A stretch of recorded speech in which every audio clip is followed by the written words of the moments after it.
Chicken சுக்கா, டேஸ்டியான chicken சுக்கா. வாங்க சாப்பிடுவோம். எப்படி இருக்குன்னு பாருங்கள், கலர் சூப்பராக. இப்போ இந்த தக்காளி பார்த்திங்கன்னா நான் 1 கிலோ கறிக்கு எடுத்துருக்கிறேன். ஒரு 10 தக்காளி ஒரு அரை கிலோ இருக்கும்.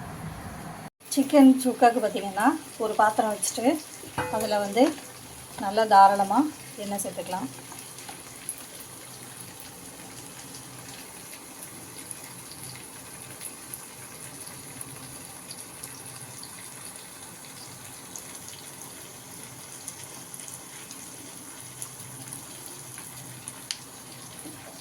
கறியை பொறுத்த வரைக்கும் நான் வந்து 1 கிலோ எடுத்துருக்கிறேன்.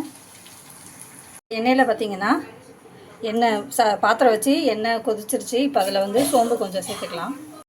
இப்போ இதில் வந்து பட்டை கிராம்பு கொஞ்சமாக சேர்த்துக்கலாம். வந்து சிக்கன் சுக்காவுக்கு பார்த்திங்கன்னா தக்காளியை வந்து நல்லா பொடிசாக கட் பண்ணிவிட்டு அதில் தண்ணி இருக்கும் பார்த்திங்களா, தக்காளி கட் பண்ணால் நம்மளுக்கு தண்ணி வரும். அந்த தண்ணி இல்லாமல் நல்லா வடிச்சிட்டு அதுக்கப்புறமேட்டு பொடிசாக கட் பண்ண தக்காளியை நம்ம சேர்த்துக்கலாம்.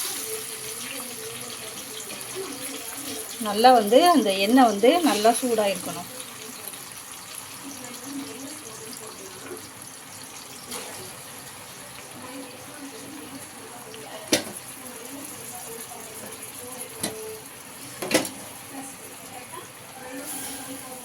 தண்ணி ஏன் அந்த தக்காளியோட தண்ணி சேர்க்கக்கூடாதுன்னா, அது கடைசியில் தான் சேர்க்கணும். அந்த தக்காளி தண்ணியோடு போட்டோம்னா அந்த டைம் வந்து நம்மளுக்கு வறுக்கிறதுக்கு ரொம்ப லேட் ஆகும். அதனால் அந்த தண்ணியெல்லாம் வடிச்சிட்டு போட்டோம்னா தக்காளியும் சீக்கிரம் வதங்கிடும், டேஸ்ட்டும் நல்லாயிருக்கும். ஏன்னா இது சுக்காவை பொறுத்த வரைக்கும் நல்லா பழுத்த தக்காளி தான் வேணும். நல்லா பழுத்துருக்கணும் தக்காளி. நல்லா ரெட் கலரில் இருக்கிறது தான் நீங்கள் எடுத்துக்கணும். காயாக இருக்கிறது நம்ம யூஸ் பண்ணக்கூடாது. காயாக இருக்கிறது யூஸ் பண்ணோன்னா அந்த கரெக்டான டேஸ்ட்டு நம்மளுக்கு வராது.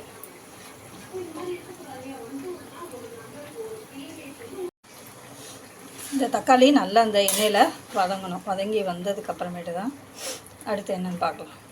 இப்போது தக்காளி பார்த்திங்கன்னா ஓரளவு அந்த வதங்கி எண்ணெய் மட்டும் தனியாக பிரிஞ்சு வர ஆரம்பிச்சிருச்சு. இப்போ இந்த ஸ்டேஜில் பார்த்திங்கன்னா சிக்கன் சேர்த்துக்கலாம்.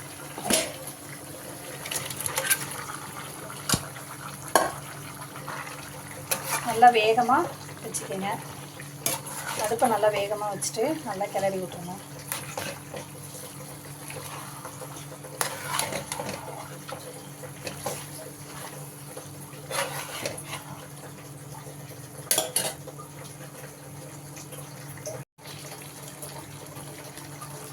இதில் பார்த்திங்கன்னா ஒரு அரை ஸ்பூன் மஞ்சள் சேர்த்துக்கலாம்.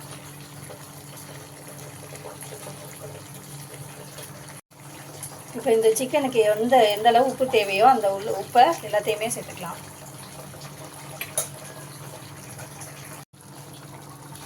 இப்போ வந்து தாராளமாக 4 ஸ்பூன் சோம்பு தூள் சேர்த்துக்கிறேன்.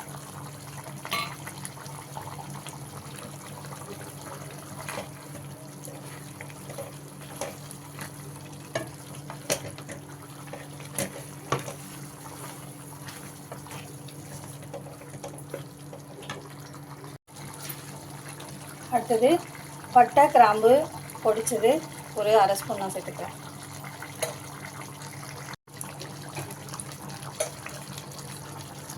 மிளகாத்தூள் வந்து ஒரு 2 ஸ்பூன் சேர்த்துக்கிறேன்.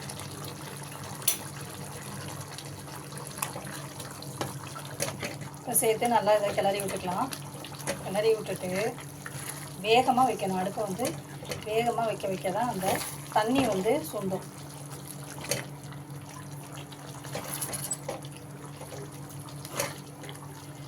பாத்திரத்தை வச்சு எண்ணெய் ஊற்றிட்டு சோம்பு பட்டைலாம் போடுறோம் இல்லையா, அந்த ஸ்டேஜில் நீங்கள் சிக்கனை கூட போட்டுக்கலாம். ஏன்னா சிக்கன் வந்து ரொம்ப ஓரளவு தண்ணி விட ஆரம்பிச்சிடும். தண்ணி விட்டதுன்னா நீங்கள் தக்காளி போடுறப்ப வந்து அது டேஸ்ட்டே நல்லா இருக்காது. ஏன் இப்போ வந்து தக்காளி ஓரளவு வதங்கினதுனால அந்த தண்ணி இருந்தாலும் பிரச்சனை இல்லை. அதனால தான் ஃபஸ்ட்டு நான் தக்காளி போட்டு அதுக்கப்புறம் சிக்கன் போட்டுக்கிறேன். நார்மலாக பார்த்திங்கன்னா நம்ம வந்து எண்ணெய் ஊற்றி சிக்கன் போட்டு வதங்கினதுக்கப்புறமேட்டு தான் தக்காளி சேர்ப்போம். ஒவ்வொரு சிக்கன் பார்த்திங்கன்னா தண்ணி வந்து நிறையா விட ஆரம்பித்ததுனால அது தக்காளி போடுறப்ப பார்த்திங்கன்னா அந்த தண்ணி சுண்டாது. அதுக்காக தான் இப்படி. இப்போ இந்த தக்காளி வந்து ஓரளவு நல்லா எண்ணெயில் வதங்கினதுனால ஒன்றும் பிரச்சனை இல்லை. இப்போ இந்த தண்ணி எல்லாமே நல்லா சுண்டணும். எந்தளவு அடுப்பை வேகமாக வைக்கணுமோ அந்தளவு அடுப்பை வேகமாக வச்சு வெயிட் பண்ணலாம். சிக்கன் பார்த்திங்கன்னா நல்லா தக்காளி நல்லா வதங்கிட்டு வருது. கலர் பார்த்திங்கன்னா நல்லா சேஞ்ச் ஆகி வருது. இந்த ஸ்டேஜில் நீங்கள் காரம் மட்டும் செக் பண்ணிவிட்டு கரெக்டாக இருக்குதான்னு பார்த்துட்டு மறுபடியும் காரம் தேவைப்பட்டால் நீங்கள் சேர்த்துக்கலாம்.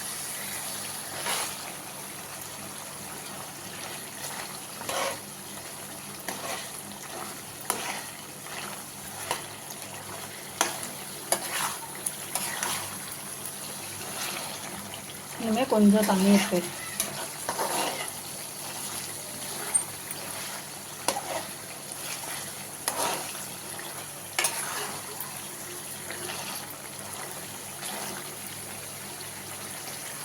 இப்போ லைட்டாக பார்த்திங்கன்னா அடி பிடிக்க ஆரம்பிக்குது.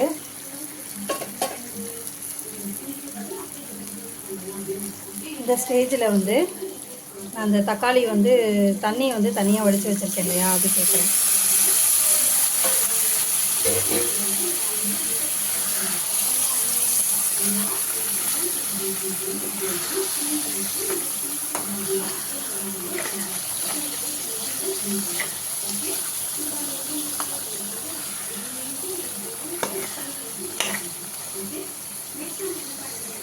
நல்லா வேகமாக தீயை வந்து நல்லா வேகமாக வச்சுட்டு அடுப்பை வேகமாக வச்சுட்டு நல்லா கிளறுங்க. அப்போ தான் அந்த கலர் வரும். அந்த நல்லா ஃப்ரை ஆகும். அந்த தக்காளியும் சிக்கனும் நல்லா ஃப்ரை ஆகி நல்லா கலர் வரும். அடுப்பு நல்லா வேகமாக வச்சுக்கணும்.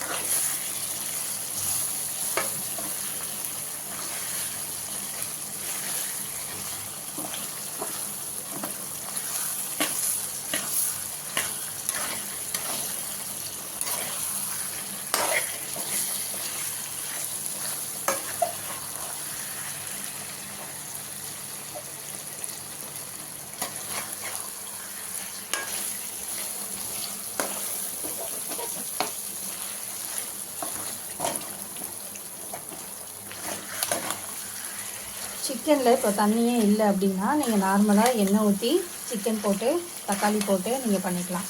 ஏன்னா ஒரு சில சிக்கன் பார்த்திங்கன்னா நிறைய தண்ணி வருது.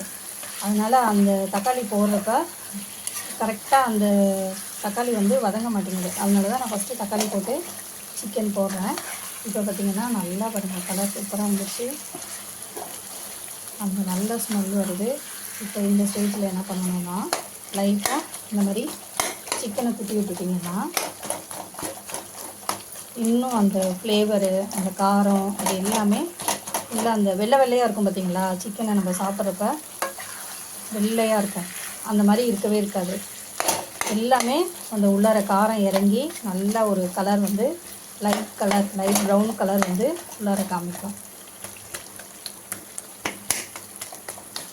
ஃபுல்லாக அந்த சிக்கன் ஃபுல்லாகவே வந்து இந்த காரம் மசாலா உப்பு எல்லாமே இறங்கும். வெள்ளையாகவே இருக்காது. நம்ம கடையிலலாம் வாங்கி சாப்பிட்டோம்னா கடிச்சாவே பார்த்திங்கன்னா பாதிக்கு மேலே வந்து வெள்ளையாக இருக்கும். அதில் உப்பும் இருக்காது, காரமும் இருக்காது, டேஸ்ட்டே இருக்காது. இதனாலேயே நாங்கள் என்ன பண்ணுறோம், கடையில் வாங்குறதையே ஸ்டாப் பண்ணியாச்சு. வாரத்துக்கு ஒரு நாள் கடையில் வாங்கிட்டு இருந்தோம். கடையில் வாங்கிட்டு வந்தாவே சாப்பிட்ணுன்னே தோண மாட்டேங்குது. இந்த மாதிரி வீட்டில் செஞ்சு சாப்பிட்றப்ப ரொம்ப டேஸ்ட்டாக இருக்குது. நல்லா வந்து ஹெல்த்தியாகவும் சுத்தமாகவும் இருக்குது. இது வந்து அவ்வளோ டேஸ்ட்டாக இருக்கும். நீங்கள் ஒரு வாட்டி செஞ்சு பார்த்துட்டு எனக்கு சொல்லுங்கள். இது வந்து மட்டனில் சுக்கா செய்வோம். இது வந்து சிக்கனில் நம்ம சுக்கா செஞ்சுருக்கோம். ஒன்றுமே தேவையில்லை. நம்ம வந்து வெறும் தக்காளி வச்சு தான் செஞ்சுருக்கோம். இது டேஸ்ட்டு வந்து அட்டகாசமாக இருக்கும். கண்டிப்பாக வீட்டில் ட்ரை பண்ணி பாருங்கள். இப்போ ரெடி ஆகிடுச்சு. நம்ம அடுப்பை ஆஃப் பண்ண போகிறோம். நல்லா பார்த்திங்கன்னா அந்த கிரேவி மாதிரி லைட் கிரேவி மாதிரி இருக்குது. நல்லா எண்ணெயும் பார்த்திங்கன்னா நல்லா பிரிஞ்சு வர ஆரம்பிச்சிருச்சு. எங்கேயுமே வந்து ஒரு தக்காளி கூட நம்மளுக்கு முழுசாக தெரியவே இல்லை.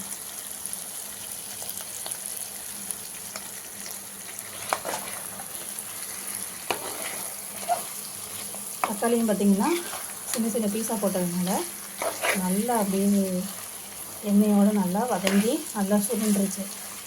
இது வந்து சாப்பிட சூப்பராக இருக்கும். கண்டிப்பாக உங்கள் வீட்டில் ட்ரை பண்ணுங்கள். எங்கள் வீட்டில் உடனே இது காலியாகிடும்.